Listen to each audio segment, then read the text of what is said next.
Greetings all, and welcome back to Globbits Gaming Channel. I've decided to do something different. Don't worry, I haven't got myself an E100 Waffle Pansy yet. This is the patch 9.3 test server, and it's held a little bit of a significance for me, this patch. I don't normally worry about test servers and all that kind of stuff, and I wait until it comes out live before I start making decisions. However, this time it's going to change slightly. I'm going to do a few videos on bits and pieces on the test server to bring you a bit of information and my general personal opinion on the changes. Now, if you want to know the ins and outs of the changes, I suggest you go and read the patch note. The patch notes will be available on the website, and I'll put a link in the description below this video so you can go and check them out for yourself. There's lots of different things that have changed. The first thing I'm going to look at is the changes that are going to be prevalent to you, which you can see here. The garage UI has changed. Personally, I like it, but it's changed and it makes me twitch and do weird things. For starters, your name's up here, and you can do bits and pieces up here, like you can check your personal rating, battles fought, and win rate, and all that kind of stuff if you scroll down there. And you can get to your service record through this button as well, instead of going through this one. Now, I don't know why there's two buttons there, but yeah, never mind. That was pretty cool. You can find how much premium days you got, and you can extend it through that button there. That used to be this side. You create a platoon menu has changed. When you come and do a platoon, this is basically very similar to the team battle menu, which is pretty cool. I like it. You've got a ready up button and all that kind of stuff. All that's changed. I don't think any of it's changed as per what you have to do. You still have to ready up and all that kind of stuff, but it gives you a bit more of an idea of who's in the platoon. It's a bit bigger. I like it. It's good. Just leave that.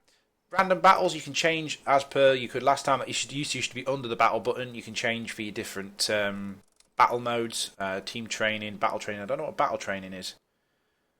I don't know. Oh, that's the tutorial. Sorry. Yeah, and strongholds. And your gold, your credits, and your convertible experience are up there on the right-hand side. And to get to your research bar for your tank is up here.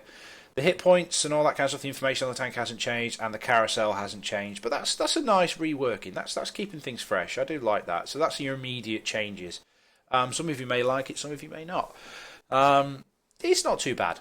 It's not too bad at all. Right, a brief list of the changes that have actually happened in this patch then. Well, there's a new map. Miravanka has been completely remapped. It's been changed from 800 metres to 1,000 metres, and lots of different bits and pieces and features have been added. Now, I'm saying this without actually seeing it.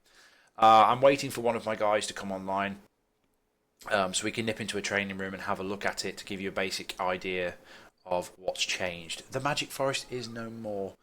A load of tanks have been given HD models. Let me try and find one. I think I've got one in here somewhere.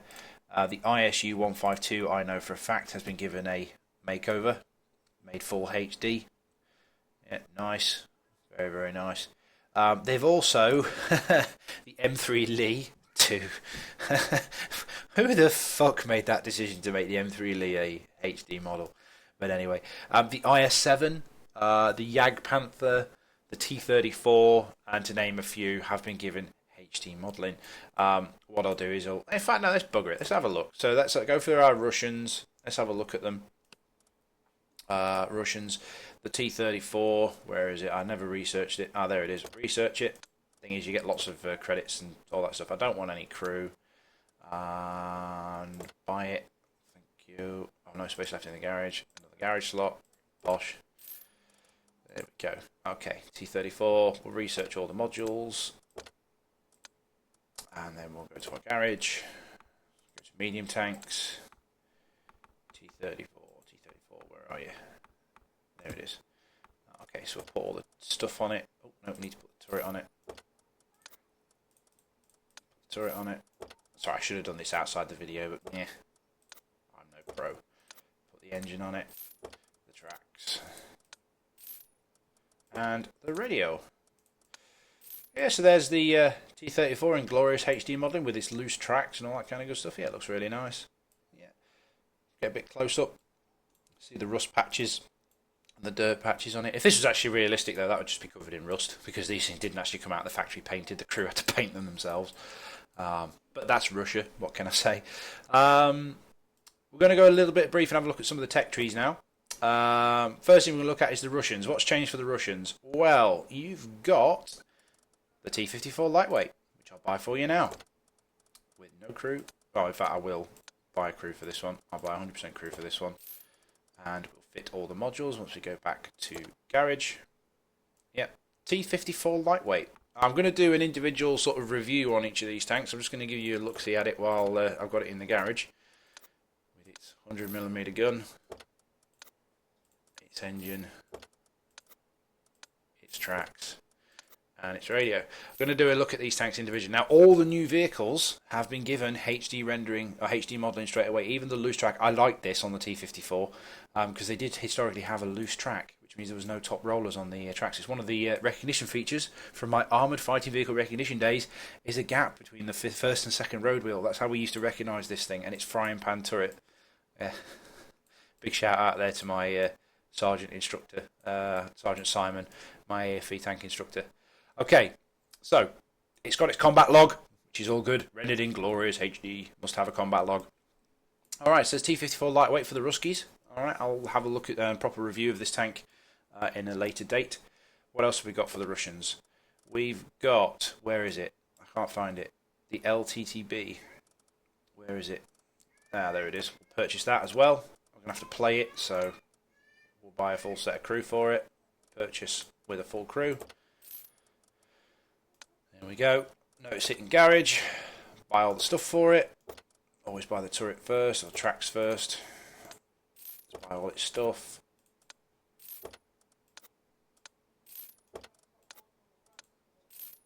And it's long gun. Look how ridiculously long that gun is. Yep, so there's your Russian LTTB, again, in glorious HD modelling. I'll just let you have a look at it. Again, I will do a review of it in the garage in the next couple of videos. Yeah, don't know what role that's going to play, but we'll look at it. Got reasonably good armour just from first glance. 90mm frontal armour with a decent, well, not to say decent slope, but a half decent slope on it. But the bloody thing's massive for a light tank. It looks like it's a T-34-85 turret. Got that sort of T-34-85-ish kind of look. Let's look at the turret. Turret LTTB. Yeah.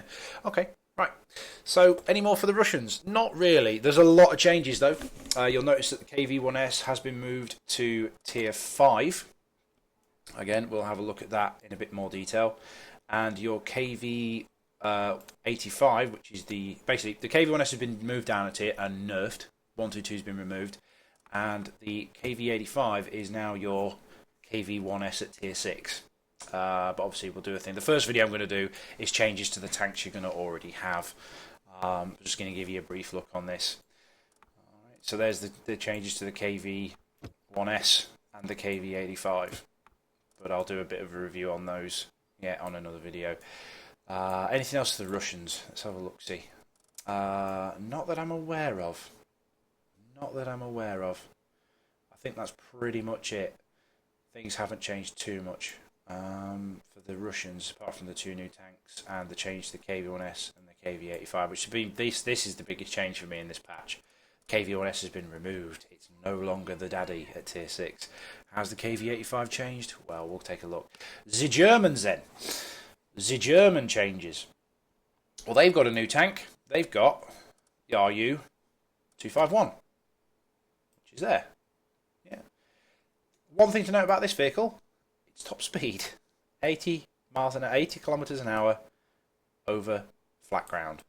Wow, that is rapido. I've had a couple of games in all these tanks on the test server, but I was just playing like a complete lunatic at 1:30 in the morning. Not a bad looking tank. Nice and squat, nice and fast. Look at the side of the engine bay on that bad boy. Yeah, again, full HD modelling. The biggest change for the Germans, is they no longer catch fire if you shoot them in the transmission. For example, if you come across an E75, for example, and you shoot it in its lower plate and you hit the transmission, prior to this patch, you got a chance of setting this vehicle on fire. Same with things like the Tiger 2. Shoot it in the lower plate, you've got a chance of catching fire. No more. It's probably going to affect the sales of automatic fire extinguishers, if I'm perfectly honest with you. the person that takes the most profit out of automatic fire extinguishers, so the proprietor of automatic fire extinguishers, is probably going to be pissing himself and probably slitting his wrists in the bath, because no longer do the Germans, for example, have to take automatic fire extinguishers, because we don't get set fire from the front anymore. From the Tiger 1 upwards, the baby tiers still do, as far as I'm aware. And that's pretty much it for the Germans. They don't really do much else. No, not much else changed for the Germans. I'm just reading the patch notes as I'm recording. Now, the Americans then. The Americans have had some big changes with additions to this tank line here. My baby, my little darling tank, my little tiny bundle of fun, has now got HD modelling. But he's lost his top turret. No! There have been lots of changes to the chassis. It's not as nimble as it used to be. It's not as fast. Okay, it's not got as many hit points. It's just had its top gun taken off it and replaced with this thing. Again, I'll do more of a review on that later. And it's had its top turret removed. Because the top turret has been plonked on the tier 6 tank. Alright, again, the chaffee's been given HD modelling. It still looks really cute though. I do like this little dinky toy of a tank. It's really, really nice. So, the chaffee then has not been replaced. The next tier up is the M37. That just looks like a chaffee that's eaten too much cake. That is pretty much a stretched out version of the chaffee. I do believe this is the tank that the chaffee should have been.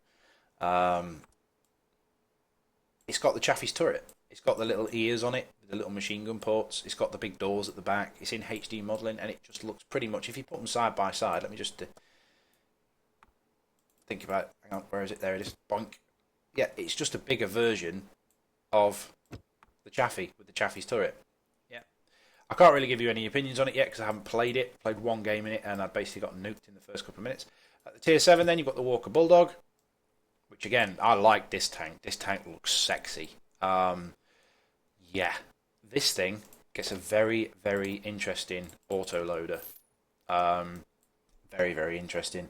More on this gun later, just to give you a taste. Check that out. A 10 shell autoloader at tier 7. This may replace my T71, because pretty much it's got the same gun as the T71. But it's got 10 shells. 30-second reload though. So you'd have to pick your fights, but great potential for this tank. Alright.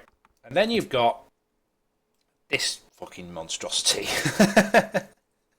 The T49. Yeah, that is a 152mm howitzer sticking out the front of a light tank. More on that later. Yeah, so there's a good look at the T49. Awesome sauce. Now, the old T49, this is one thing changed, has changed to the T67. Let me just buy it for you. I'm not going to use it, so purchase without crew, additional garage slot, Bosch, display in garage. Yep, the old T49 has changed slightly.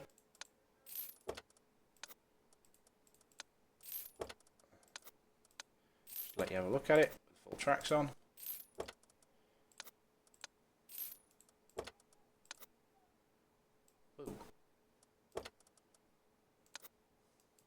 Can't I zoom in? Why don't you let me zoom in? Yeah, it's now with the top turret. I believe it's the top turret anyway. Yep, the T49 top turret. Alright, it's now open top completely. Alright, it loses its top cover on its turret, so it's now classed as open topped. And it looks fucking hideous. I liked the T49 when I first had it. It was one of my tanks. If I show you my service record on my T49, when it was a T49, back in there, I didn't do too bad in it. Yeah, didn't do too bad. Quite a high damage ratio. Bear in mind this was on my early days of my tank. Yeah, didn't do too bad in it at all. I might play a few games in it to see what's happened, but artillery going to fucking love this thing now. Being open top. This is going to go squit from low tier artillery. So what else has happened to the Yanks then? Not a great deal. Well, I say not a great deal, apart from, the 4 different HD light tanks and all the changes to all the other... Yeah, but the tech tree really hasn't changed that much. A few tanks have had a nerf, but we'll talk about that later. Nothing's really happened to the French, which is kind of, I don't know. Look at the French tech tree compared to the American one? Why aren't they doing anything with the French? They've been in just as long as anybody else. The Brits then. The weighted change for the FE422 has not happened yet.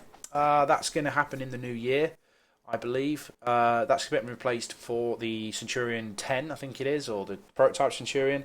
And the FE215B is getting changed for the Chieftain. More on that later. One tank that has had a nerf, however, is my baby, the mighty Bert the Avenger. In a nutshell, it's not as manoeuvrable, and the gun's had a nerf. Yes, ladies and gentlemen, you heard that right. The gun that only fires HE can see tier 8 tanks and can only do fucking 400 damage if it pens, has had a nerf. Basically, it's not as accurate, and it has more shot dispersion and a longer aiming time. I don't know about this. I'm going to do some games on it, but the games on the test server, you can't really get accurate feel for how the tank plays because people just don't play properly on the test server. But we'll see about Bert. Why did you nerf this tank, Wargaming? This tank was a giggle. You bunch of dicks. Of all the tanks I didn't want to get nerfed, it was this one. Also for the Yanks then, the Hellcat has had a nerf. The mighty Hellcat. The reload time on the gun has been changed. All right, and all of its basically maneuverability systems have been changed. Its track, its ground resistances and all that, and shot dispersion has been changed to make it less good. But it still looks the same. I think it's still got the same gun, the ATM3. Yes, it has, but the reload's been changed. Yeah, so that's had a nerf. We'll do something that we'll have a look at that. Anything else for the Yanks? Not that I know of. I went back to the Yanks there. I apologise. For the Chinese, nothing. I don't think. There's a few odd bits and pieces in the patch notes. The Japanese, no change there then. Now, no doubt I've missed something on this brief list. Also, this long-winded list. It's now getting into the realms of being a really long video. But they're the basic changes we're going to have a look at. I'm going to try my best to get as much footage as I can. I'll do a few live games if you want me to. Leave it in the comments below. See how I get on. And we'll have a basic look through all the different tanks. All the changes and get you some footage on them. What I'm going to start with first, though, the next video I'm going to do straight after this one, is I'm going to do a couple of reviews on the KV85 and the KV1S because that's going to be the biggest change for people. Because I know lots of my subscriber base do actually drive KV1S. So I hope you enjoyed that, guys. Just a brief look at the changes as far as the UI goes in the garage and some of the tanks. More to come in later videos. Take care of yourselves, guys. Bye now.